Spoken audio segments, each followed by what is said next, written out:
Let's make history. It's funny to think how the Bronx was considered rural in the 1800s and obviously before, but many of the wealthy people in Lower Manhattan began to make their way up to the Bronx as immigration got out of control. People pouring in around the Irish potato famine, the mid-1800s, the wealthy began to purchase estates up in the Bronx. The Bronx was considered the country where wealthy people would go and buy estates, mansions. This did help the Bronx's economy, obviously. However, it was not prepared. It didn't have the infrastructure to accommodate the spike in immigration. So the city put an agency together specifically for this, and one of the first projects they took on in the 1890s was the Grand Concourse. They hired a French immigrant who was an engineer who oversaw the project, and he modeled the Grand Concourse after boulevards in Paris. It's basically 4.5 miles long, and it stretches from 138th Street all the way up to Gun Hill Road at the southern end of Van Cortlandt Park. They began work on the Grand Concourse in the 1890s. However, they had pauses here and there. They lost funding and they started back again and stopped. But it was eventually completed circa Thanksgiving 1909. Basically an extremely wide boulevard with a median which was designed to look somewhat like a garden/park. And it was designed differently originally to accommodate stagecoaches. People were mostly traveling on horseback. Then once the automobile became popular, they had to go back to the drawing board. And most of the apartment buildings you see even to this day along the Grand Concourse were built between the periods of World War I and World War II.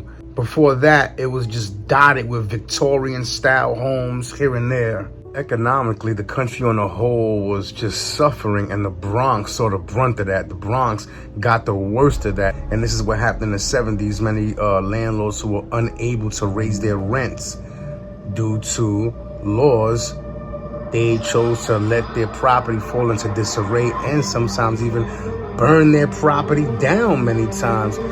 It looked like something in Mad Max Beyond Thunderdome. Even though the Bronx did recover from that period, it's that sense of abandonment still lingers to this day. Art Deco fans might get their jollies riding the elevator at the Empire State Building or roaming around Rockefeller Center, but any true student of the genre should take a look at the regal Art Deco buildings along the Grand Concourse in the Bronx. A big chunk of the concourse, from 153rd to 167th Street, is now being proposed as a landmarked historic district, and with good reason. The boulevard was completed in 1909 and designed to resemble the Champs-Élysées in Paris. By the 1920s, it was one of New York's most affluent addresses. Ethnicities from block to block were not that defined. Everything south of Fordham Road and west of Park Avenue is primarily Jewish. East of Park Avenue to the south was very much Irish and Italian, and those people settled over there during the 1880s in response to the development of the New York Central Railroad.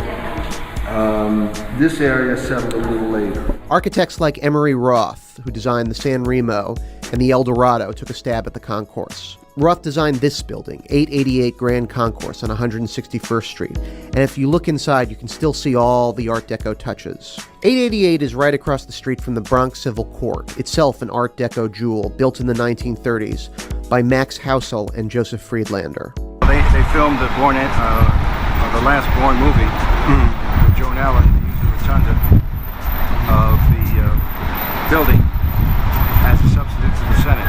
On the other side of 161st Street is the old Concourse Plaza Hotel, which opened in 1923, the same year as Yankee Stadium, and it was where the Yankees would stay when they were in town. Andrew Friedman, the owner of the Giants when they were a New York baseball team, erected this limestone mansion, which would allow people to live in it for free, provided that they had once been a millionaire and had lost all their money.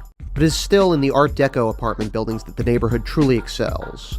Even in buildings that were worn down over time, one can see touches like elevators, mailboxes, floors, and murals from the Grand Concourse's heyday. Of course, the Concourse suffered from the Depression like everybody else, but while the Depression might have knocked the wind out of the neighborhood, its real erosion didn't start until the 1960s. This was the last building in this part of the Grand Concourse to go up. When I bought my apartment in 1987, units in this building were selling for about one bedroom for we're in the vicinity of $60,000, $70,000. Now the same apartment here today would be about $200,000, $175,000, depending on the unit.